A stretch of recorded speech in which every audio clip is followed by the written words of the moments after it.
स्वागत है साथियों आपका अवंतिका अकादमी के YouTube चैनल पर। मध्य प्रदेश लोक सेवा आयोग 2026 दिसंबर में नोटिफिकेशन आना है। 450 से अधिक पद होने की संभावनाएं हैं। तो हमारी कक्षा MPPSC के लेटेस्ट करंट अफेयर्स आपके सामने लेकर आती है। काफी महत्वपूर्ण होते हैं, तो आशा है कि आप उनको पढ़ रहे होंगे। तो आइए 28 तारीख के आज के महत्वपूर्ण करंट अफेयर्स हम आपके सामने प्रस्तुत कर रहे हैं। साथियों, आज का जो करंट अफेयर्स है हमारा काफी इंपॉर्टेंट है। मध्य प्रदेश के दमोह में बनेगा देश का सबसे बड़ा गोवंश विहार। मध्य प्रदेश के दमोह जिले में देश का सबसे बड़ा गोवंश विहार बनाया जाएगा साथियों। तो काफी इंपॉर्टेंट प्रश्न बन रहा है। ये कहां बनना है? तो दमोह में इसको बनाया जाएगा। क्या विशेषता होंगी साथियों? यहां पर 8000 गौ माता का संरक्षण किया जाएगा। 8000 गौ माता को जो है यहां पर बसाया जाएगा। तो इस तरह से यह प्रश्न हमारे लिए काफी महत्वपूर्ण बन जाता है। साथ ही साथ एक और फैक्ट यहां से हम निकाल कर आए कि मध्य प्रदेश देश में सर्वाधिक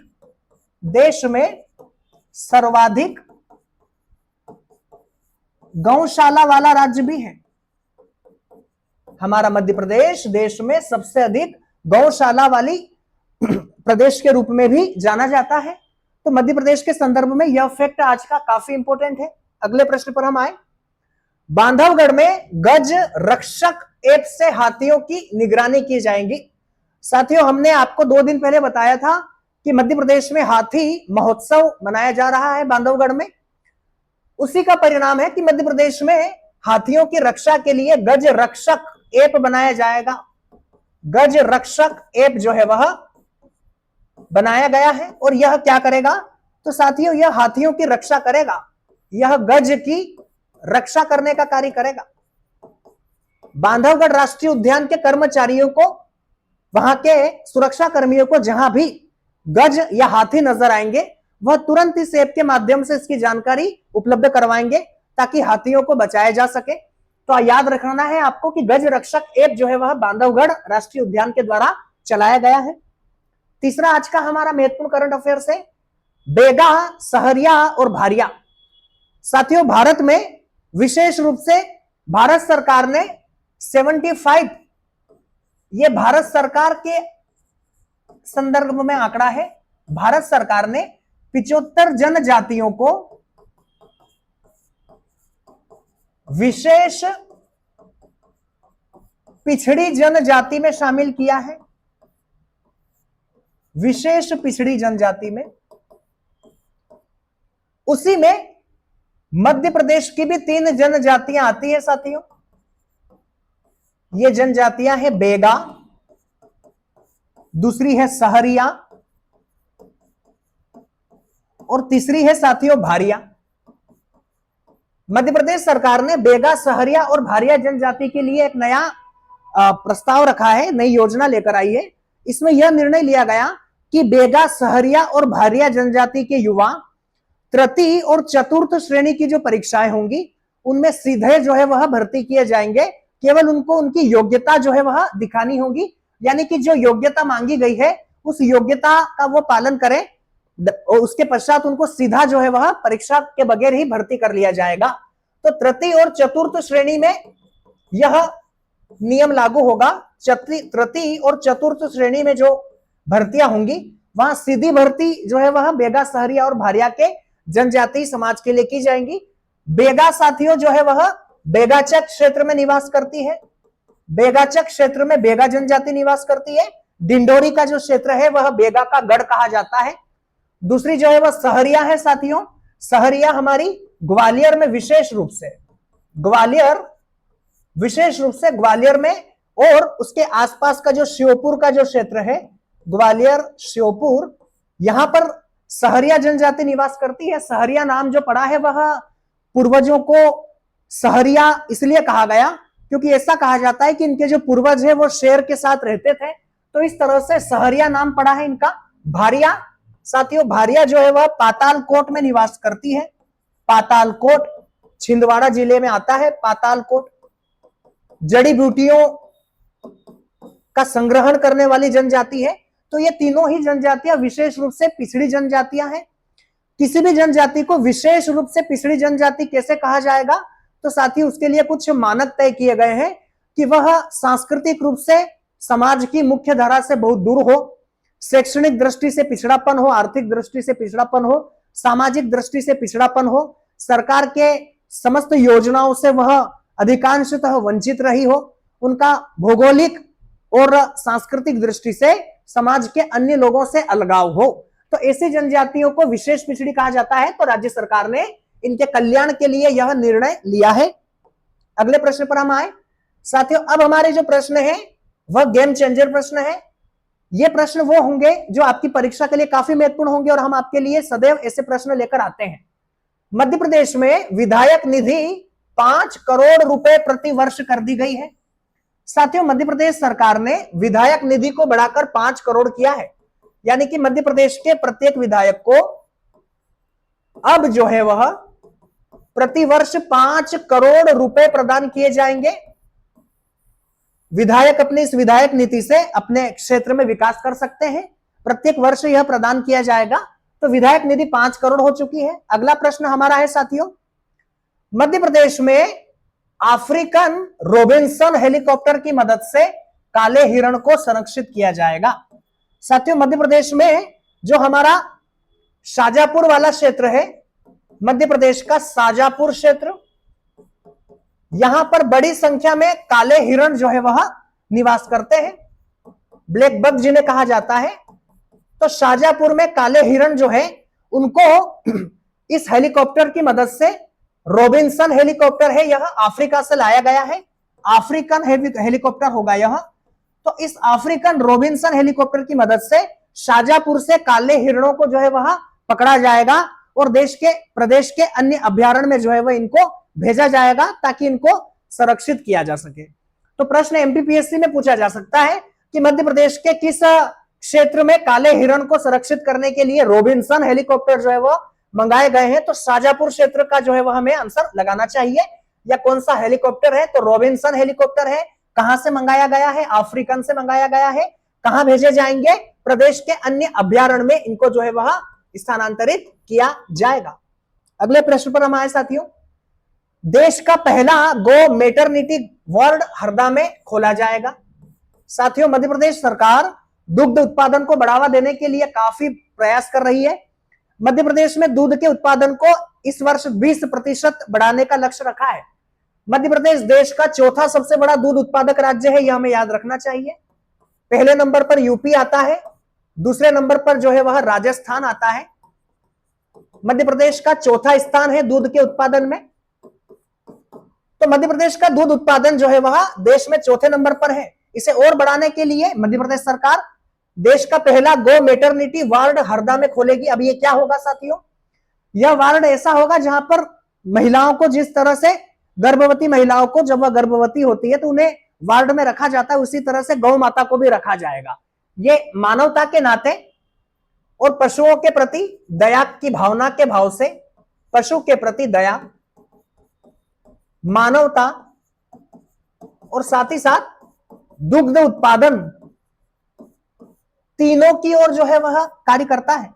तो याद रखना है, देश का पहला गो मैटरनिटी वार्ड हरदा में जो है वह खोला जाएगा। अगला है साथियों, यारिया प्रोजेक्ट युवाओं के मानसिक स्वास्थ्य को सुधारने के लिए चलाया जा रहा है। साथियों मध्य प्रदेश की सरकार यारिया प्रोजेक्ट चला रही है। अब ये यारिया प्रोजेक्ट एमपीपीएससी इस प्रकार के प्रश्न आपसे बेहद पूछता है। यारिया प्रोजेक्ट मध्य प्रदेश सरकार के द्वारा युवाओं को मानसिक रूप से बेहतर बनाने के लिए किया जा रहा है। मानसिक रूप से युवाओं को बेहतर बनाने के लिए मध्य प्रदेश सरकार यारिया प्रोजेक्ट चलाएगी। यारिया प्रोजेक्ट, आपका मानसिक रूप से स्वस्थ रहना बेहद आवश्यक है। अगर आप मानसिक रूप से स्वस्थ हैं तो आप कभी बीमार नहीं हो सकते। तो यारिया प्रोजेक्ट जो होगा वो प्रदेश के युवाओं को अवसाद से बाहर निकालने का कार्य करेगा। अगला हमारा प्रश्न है साथियों, राज्य का निर्यात 2024 की तुलना में 2025 में 11% तक बढ़ चुका है।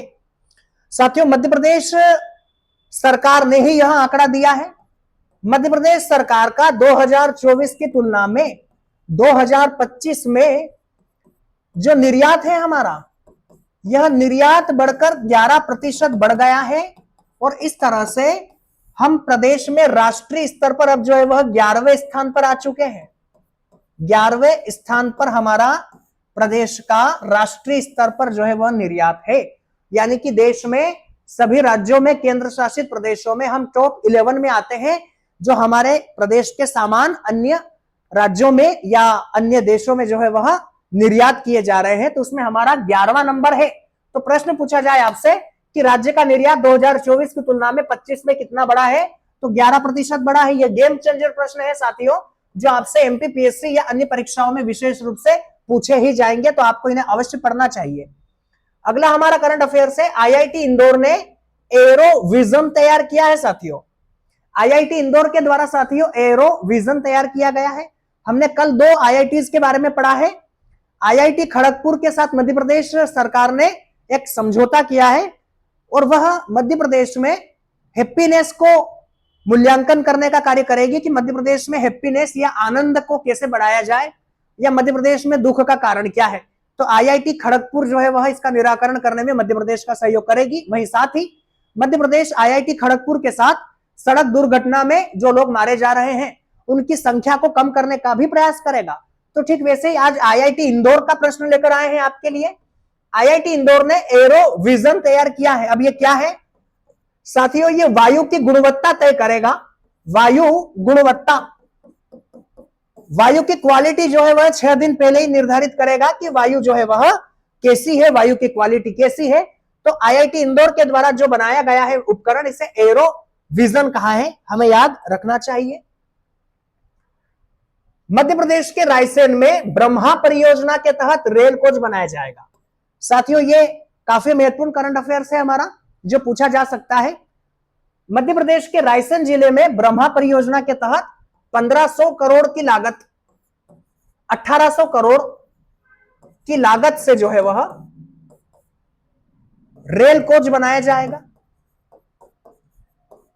काफी इंपॉर्टेंट करंट अफेयर्स बन सकता है, ये पूछा जा सकता है परीक्षा में। अगला हमारा प्रश्न है, मध्य प्रदेश बना देश का पहला पेपरलेस ई पंजीयन राज्य। साथियों हाल ही में हमने बताया था कि मध्य प्रदेश के संपदा 2.0 को राष्ट्रीय स्कोच सम्मान 2025 प्रदान किया गया है। यह संपदा जो है वह मध्य प्रदेश का एक ऐसा पोर्टल है जहां पर मध्य प्रदेश में आप अपने आवास की, अपने भवनों की बिना किसी कार्यालय में जाकर भी ई पंजीयन कर सकते हैं। आपको किसी कार्यालय में जाने की आवश्यकता नहीं है। तो इस तरह से मध्य प्रदेश संपदा 2.0 के माध्यम से देश का पहला पेपरलेस ई पंजीयन करने वाला राज्य बन चुका है, कि हम देश के पहले पेपरलेस ई पंजीयन वाले राज्य हो गए हैं, जहां पर आपको अपनी रजिस्ट्री के लिए अब किसी कार्यालय में जाने की आवश्यकता नहीं है। आप संपदा 2.0 पर जाइए, वहां पर जो है वह आपको इसकी जानकारी उपलब्ध मिलेगी और आप सेल्फ जो है वह पंजीयन कर सकते हैं।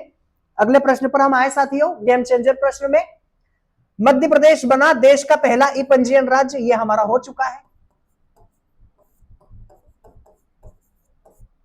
उज्जैन, इंदौर और गुजरात मॉडल पर बिजली थाने खोले जाएंगे। साथियों उज्जैन में, इंदौर में, इन 2 शहरों पर अभी जो है वह इसका फोकस हुआ है कि मध्य प्रदेश में इंदौर और उज्जैन में गुजरात के मॉडल पर बिजली थाने खोले जाएंगे। अब ये बिजली थाने जो होंगे यह क्या है, तो साथियों अगर कोई भी आपको शिकायत हो बिजली के संदर्भ में, तो आप इन बिजली थानों में जाकर शिकायत कर पाएंगे। आपकी शिकायतों का निवारण किया जाएगा। जो भी आपकी विद्युत से संबंधित शिकायत है आप अपने क्षेत्र में कर सकते हैं। तो एक नया प्रयोग है, गुजरात मॉडल से मध्य प्रदेश ने इसको जो है वह अपनाया है। तो वर्तमान में उज्जैन और इंदौर से जो है वह यह प्रारंभ होगा। अगले करंट अफेयर्स पर हम आए। इंदौर में आयुर्वेद महाविद्यालय में प्रदेश का पहला ओजोन थेरेपी से कैंसर का इलाज किया जाएगा। साथियों मध्य प्रदेश आयुर्वेद को भी बढ़ावा दे रहा है। साथियों ओजोन थेरेपी, अब इसके माध्यम से कैंसर का इलाज मध्य प्रदेश के इंदौर में किया जाएगा, आयुर्वेद महाविद्यालय में किया जाएगा। इसके माध्यम से ऑक्सीजन जो है वह उसके स्तर को बढ़ाने का प्रयास किया जाएगा। O2 के ऑक्सीजन के स्तर को बढ़ाने का प्रयास किया जाएगा ओजोन गैस के माध्यम से। मध्य प्रदेश में एक अभियान भी चल रहा है साथियों, जिसका नाम है कारुण्य कार्यक्रम। कारुण्य कार्यक्रम हाल ही में माननीय मुख्यमंत्री जी के द्वारा 23 सितंबर को जब राष्ट्रीय आयुर्वेद दिवस मनाया गया था, तो मध्य प्रदेश में कारुण्य कार्यक्रम भी जो है वह आयोजित किया गया था। अब आपसे अगर प्रश्न पूछा जाए कि कारुण्य कार्यक्रम का संबंध किससे है, तो साथियों वो कैंसर के उपचार से है। कारुण्य कार्यक्रम जो है वह कैंसर की बीमारी के उपचार के लिए चलाया जा रहा है। तो यहां पर आपको 3 फैक्ट मिले हैं।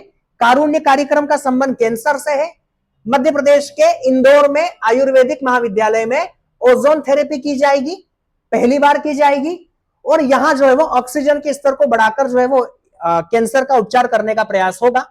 अगला हमारा प्रश्न है, भोपाल में बनेगा इलेक्ट्रॉनिक मैन्युफैक्चरिंग क्लस्टर। साथियों भोपाल में जो है वह देश में, भोपाल में इलेक्ट्रॉनिक मैन्युफैक्चरिंग क्लस्टर बनाया जाएगा, जो देश में इलेक्ट्रॉनिक वस्तुओं के उत्पादन को बढ़ाने का कार्य करेगा। तो शहर का नाम हमें याद रखना है भोपाल, यहां पर इसे बनाया जाएगा। तो साथियों ये आज के हमारे महत्वपूर्ण करंट अफेयर्स थे। कुछ घटनाएं हमारी आज की थी जो भी महत्वपूर्ण थी हमने आपको बताई, और साथ ही साथ कुछ अन्य हमारे गेम चेंजिंग प्रश्न जो एमपीपीएससी के लिए तो काफी महत्वपूर्ण है, आपसे पूछे जा सकते हैं।